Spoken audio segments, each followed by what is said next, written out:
kind of stormy today, a little windy and cold, so I got my Japanese little scarf towely thingy. Swing!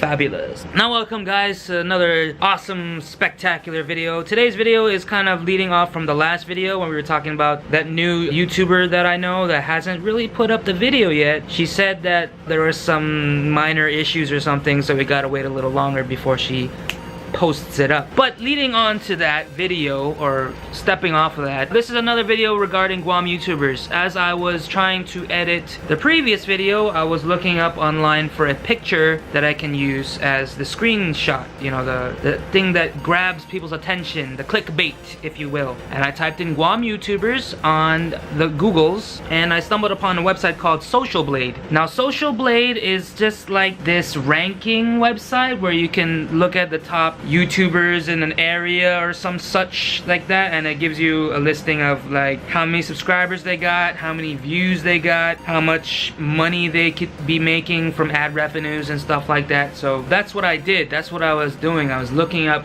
I found the site and I was looking up stuff, and then you can filter it. You can filter it by most subscribed, most viewed, and things like that. And so that's what I did. I went to the most subscribed part, top YouTubers in Guam by subscribe, and then when you look at these things, it's like, for instance, Stanley Parable. That is not a Guam YouTuber. I don't know why. When you go to his YouTube channel, it's something about some Stanley Parable movie, which I didn't bother looking. But then the next one is Joselito Afaji, I believe that's how you pronounce it. And on his website, you can see he has a Guam shirt, 13,000 subs. But most of his stuff is about Korean stuff, fan cams, and drum covers of Korean, you know, it's all focused. So the focus of this video is to talk about focus, basically, and niches, or niches, or nachis, or whatever you call it when you focus on a specific type of content or genre. And through my research, most of these YouTubers here that have at least 1,000+ subscribers, they all have some sort of niche. They all follow a pattern or a kind of content. And for me, I don't do that. Maybe that's why I don't have 1,000 subscribers or more, because I don't follow a specific format or content, even though I should. Shouldn't I? But alas, I think it has to do mainly with my attention span, because if you have been a long time subscriber, you notice that all my videos throughout the years, it sort of has a similar theme, and then all of a sudden it just jumps to something different. So for instance, I started out with Cold Stone stuff, and then I might have moved on to like basketball montages or game montages, gameplay. Then I got into like thrifting and video game stuff, you know, like retro video gaming, then movie reviews and stuff like that. So now I'm on just talking to the camera because I think that this is probably the most consistent thing that I could do. Reason being is that other things that I've done, it's all situationally based. For instance, my thrifting stuff, it all depends on if I can get stuff to show, if I could buy something thrifty. As well as video games, if I can find video games out there that I can show that would, you know, boost my channel, show you great content. But recently, it's just harder and harder to find stuff, basically. There's just too much competition out there. There's other people that are buying up all these things that I can't buy to show you. Movie reviews, I would love to do that every time, but then, you know, I have to be like up to date. I have to be like one of the first ones to do it in order for people to, you know, oh, this guy saw it first. And even though where America's Day begins, and technically we're supposed to be showing our movies a day ahead, there's all these popular YouTubers out there, like Jeremy Johns or whoever, that are watching movies weeks in advance before, you know, it actually comes out where I live. So I thought, you know what, it's not even, I shouldn't even do that, because movie reviews are out a week before I can even watch it. Content is hard. Being a good, great YouTuber, it's hard. It's hard to find time to make great content. This video, I'm just basically showing you local YouTubers that I've found. Just talk about them. You know, this might be some free publicity for these people, and maybe, you know, they can feed some back my way. Who knows?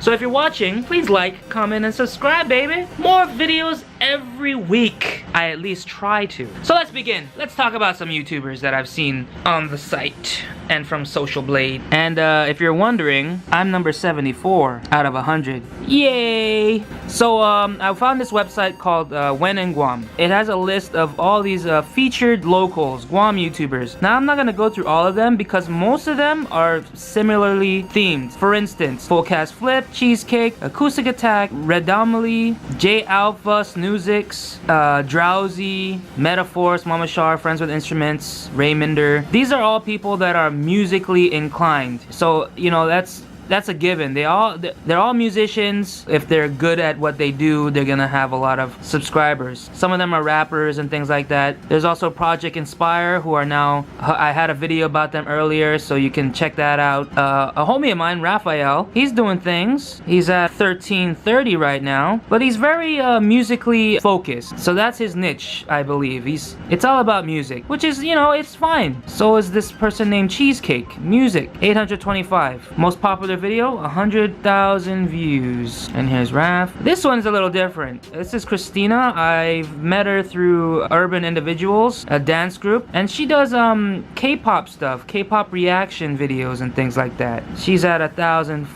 Full Cast Flip, as I said earlier, rapper, DJ, producer, 1,500. This is where we drift off a little bit. This is Michael Marriott. He's a local film producer, filmmaker. Does a lot of, you know, high quality car stuff, as well as making like short films. This one is Lord Chris Berg. This guy's blowing up recently. He's almost at 5,000 subscribers, and his main focus is Funko Pop hauls, or toy stuff, which is good for him. You know, if you can afford the toys are like a big thing on YouTube. They're like the most watched channel on YouTube is a toy channel. So, you know, if you focus on that, you know, that's your niche right there.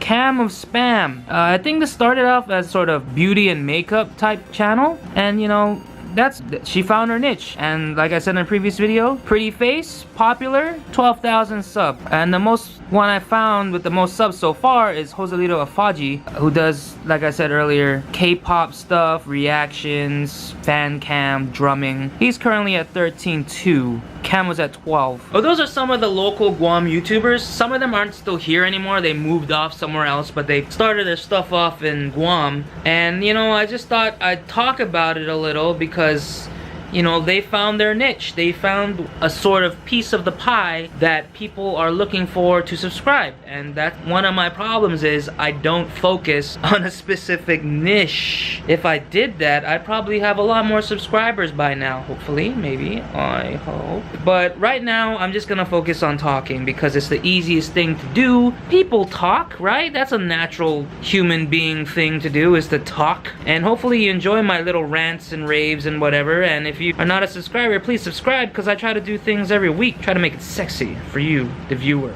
Thanks for watching, guys. Quick video, just highlighting some of the local YouTubers here on Guam and maybe inspire some others to, you know, pick up a camera, film, edit, upload, and become the next PewDiePie.